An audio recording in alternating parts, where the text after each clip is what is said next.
Breaking tonight as critics launch new attacks on the Obama administration for failing to get tougher on Islamic terror. A new report surfaces from the Department of Homeland Security that outlines the threat from right-wing radicals right here inside the United States. Details go public. The administration is continuing to take hard questions about the just finished Summit on Combating Violent Extremism, an event focused on fighting terror through social media, empowering communities, and creating economic opportunity for would-be radicals.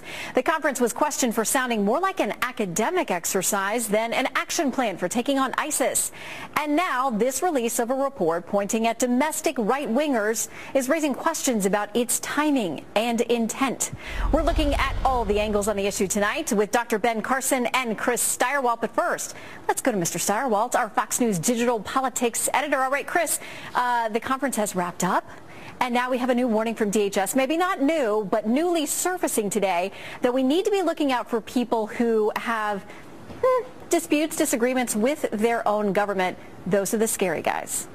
Those are the scary guys. Now, we have heard this from the administration before. A report 5 or 6 years ago was along these same lines, and it targets what they call the sovereign citizen movement, which you probably haven't heard of, because there are probably a lot of people who are alleged to be at a number approaching 100,000 who don't even know that they're part of it either. But these are individuals who feel that the government is threatening their individual rights, individual liberties, that feel that they don't have to follow the law and could become violent. They cite a couple dozen instances over the last 4 or 5 years that they say are instances of this sovereign citizen movement. But I have to say this. The timing looks a little fishy when you have an administration that is pushing hard to find examples of violent extremism, as they call it, that are not involved with Islamist militants and Islamist terrorists, when they're looking for that, and all of a sudden, lo and behold, a new report appears from the administration that says that right-wing nut jobs are the real danger.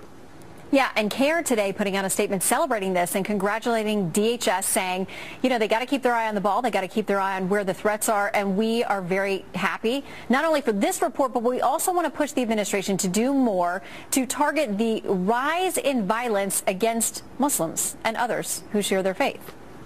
Well, right. And we also heard from the controversial Southern Poverty Law Center, my apologies to Dr. Carson, who said that this is a growing threat. The sovereign citizen movement is a growing threat to the United States, and these folks are out there everywhere. But the problem is some of the incidents that they cite are folks who seem to be just plain deranged or just plain outlaws, not part of some cohesive movement or something that is banded together in the same sense that jihad would be or anything like that. This is just an undertone that is sensed by the administration that they say is out there. That doesn't please Americans who feel like they're already being squeezed a little too tight by a government who's watching them too closely, perhaps, but definitely dovetails with the administration's argument that the threat is everywhere, not just from Islam. Well, and it's interesting because we dug back through some polls really over the last few months. CBS, CNN, and Fox. Also, when you ask people about, do you feel threatened by your government or that your rights in some way are threatened because of the size of the government, the reach of the government, in all of those polls across the spectrum, a majority of people said, yeah, I'm a little worried about my government and its control over my life and my rights. So does that mean all of those people should be on a DHS watch list? Are they, are they bubbling up and fomenting trouble? Well, give it time. Maybe everybody can get on a watch list. No one will be. Everybody gets a trophy. Everybody gets on a watch list. No, I think what we're talking about here, they're talking about individuals who they say are radical or maybe just insane. But yes, when we talk about a government, when we talk about issues like everything from Ferguson to the NSA and everything else, there are grievances across the political spectrum, not just among conservatives, where people feel that the government is pushing them around, watching them too closely, and not getting off their backs. All right. Chris Steyerwalt, always great to see you. Have a wonderful weekend. You too. All right, joining us now to react, Dr. Ben Carson, the former pediatric neurosurgery director at Johns Hopkins Hospital and the author of You Have a Brain. All right, Dr. Carson, Chris made a little bit of a reference to this in allusion to the fact that the Southern Poverty Law Center, not long ago, they basically classified you as an extremist. They talked about your views that marriage should only be between a man and a woman, your estimation that in some ways the takeover of health care in this country by Obamacare could be akin to slavery. They've since sort of apologized and retracted and said they still think you have a lot of extremist things to say, and they think that your views are something that most people would find extreme. So should we put you on a watch list too? I guess probably all of us should be on a watch list if we don't agree with them. But, the interesting thing here is I think everybody can remember when they didn't want to do something, and all of a sudden everything else seemed more interesting. Well, that's what this administration is doing now. A couple of weeks ago it was the Christian Crusaders. Now it's the sovereign citizens, because they don't really want to deal with the radical Islamic terrorists. They don't want to do what they know needs to be done. And it really is quite a shame. But the real problem is we don't seem to learn. In World War I, Woodrow Wilson and Secretary Bryant, they didn't want to get involved. We finally got dragged in, after the Lusitania. World War II, Roosevelt didn't want to go in there. It took Pearl Harbor. What is it going to take for us to realize the existential threat that exists because of this? We keep saying, oh, they're junior league. They're not a threat to us. If they're a threat to the world, to another part of the world, they will be a threat to us. It's like a little bush right now, which will grow into a big tree, and it will be much more difficult to uproot it later on. Why can't we learn that? Well, Dr. Carson, this administration has gotten a lot of heat because of the words it very carefully uses and the fact that it will use some language, isn't favored to using other language. There's been a lot said about the 21 Christians who were marched out, beheaded. It's all videotaped and spread around the world, and whether or not they would be identified as having been killed for being Christians. I want to play a soundbite from the leader of the UK's Coptic Christian Church, one of their leaders, and his take on our inability to say something more strongly about that incident. It was a direct act of persecution of people who were Christians because they were Christians, and I was slightly uneasy with what was said on this side of the Atlantic, but I'm sure there is a reason for that, and I hope that if there is a chance to clarify it, then it will be clarified. All right, so this is a man who, 21 Christians, specifically from his denomination, were marched out and killed for no other reason except that they were Christians. He seemed concerned that the U.S., which a lot of people across the world for decades have viewed as, leaders of the free world, the moral authority in a lot of cases, although there are those who feel the exact opposite of the United States. But democracy-loving people like to think that the U.S. is going to stand out for what is right and for freedom, and that leader sounded a bit discouraged. Well, it seems like the only thing that our leaders are willing to stand up for is political correctness, which is antithetical to one of the founding principles of our nation, freedom of speech and freedom of expression. And what we, the people, are going to have to do is stop allowing that to control us. And, we're going to have to start thinking for ourselves. We're going to have to start thinking, what are we going to do to fight the threats that exist? If our government's not going to fight it, we're going to have to start thinking about what are we going to do. Our representatives are going to have to start thinking about what do they have to do. We're not helpless. We don't just sit around and wring our hands. People start thinking. What can they do? The White House, the commander-in-chief, President Obama, is in charge. He is the rightful leader of the U.S. military. There are many within the ranks who have disagreed with him, but as long as he's in charge, what can anyone else do when it comes to combating this specific threat? Well, I don't want to suggest what they do. I just want to suggest that they start thinking about it and start discussing it. It's sort of like the Patriots in the pre-revolutionary days. They didn't like what King George III was doing.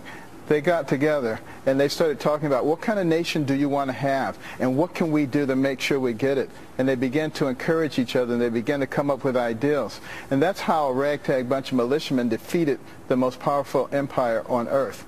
We are Americans. We have a can-do attitude. We have to work together. We can do this. Well, a lot of that will be the conversation for many leaders or hopeful leaders going through 2016. Bloggers compared to ISIS during congressional hearing. We'll play the third clip here in a moment. People who challenge establishment narratives online linked with terrorist organization. Ask you a little bit about the platform that it provides for fringe and radical views, not just in Russia but worldwide, as sort of the extreme fringe is given a platform for what otherwise would not be considered reputable television. You know, most broadcasts wouldn't have on the types of voices with these conspiratorial theories. Bloggers compared to ISIS during congressional hearing. People who challenge establishment narrative online linked with terrorist organization. Bloggers, conspiracy theorists, and people who challenge establishment narratives on the internet were all linked to ISIS terrorists during a chilling congressional hearing which took place yesterday. But even more amazing is that they talk about how we all have a voice and we're being listened to and blah, blah, blah. The hearing hosted by House Foreign Relations Committee, and that's the new thing. They're claiming if you don't go along with the New World Order, with the Federal Reserve, thinking that the internet provided a platform for fringe voices and extremists. Wall characterized people who challenge establishment narratives as a cult. That's right. If we challenge the official known liars and think that raising the debt limit does raise the debt limit or that we did build our own business, if we don't do what they say, we're a cult. No wonder everyone's deserting these people. They mobilize, listen, they mobilize and they feel they're part of something enlightening. In a fight against the establishment, they find a platform to voice their deranged views. They're talking about all of you, though, folks. If they can shut me up, they can shut you up.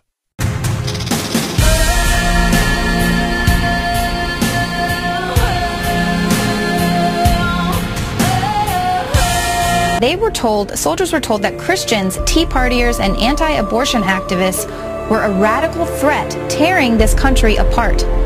He says that soldiers were told that anyone found to be supporting these groups would be subject to discipline under the Uniform Code of Military Justice. The soldier said that he was shocked and he felt like my religious liberties that I risk my life and sacrifice time away from my family to fight for were being taken away. Stephen Ale received an email from Broward County, Colorado Undersheriff Ron Trowbridge. This is what the Post read. I've recently received a letter from one of the law enforcement's finest. He had attended a seminar in which he was told to be on the lookout for Christians, for Christians, for Christians. The letter was written by an attendee, Ron Trowbridge, Undersheriff, Broward County, Colorado. I'd like to thank the sheriff and the letter and the 25 years he has spent protecting the public in his county. Fears of reprisals from either the Colorado State Police and Homeland Security fail to stop this patriot from exposing what our law officers are being subjected to. Because of his bravery, we're able to get an inside look on how nefarious forces within our government are attempting to indoctrinate our law officers. This letter proves our officers cannot be intimidated, nor can they be turned on the people they serve. The people of Broward County are lucky to have this man. Here's the letter. I was attending training hosted by the Colorado State Patrol.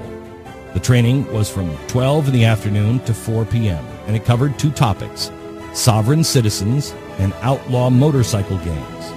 I was pretty familiar with motorcycle gangs, but since we often deal with the so-called sovereign citizen group, I was interested to see what they had to say. The group consisted of police officers, deputies, and CSP troopers. There were 20 people in attendance. Trooper Mike Kluzinski taught a 2-hour section on sovereign citizens. He spent most of the 2 hours focusing on how, in his view, and apparently the view of Homeland Security, people turn to the sovereign citizen movement. Kluzinski started off by saying that there are probably some sovereign citizens in this room, and gave a generalized list of those groups that have sovereign citizen views. Among the groups Kluzinski had listed were those who believe America was founded on godly principles. That would be me. Christians who take the Bible literally. would be me, and fundamentalists. I don't know what that means exactly, but I think that might be even me.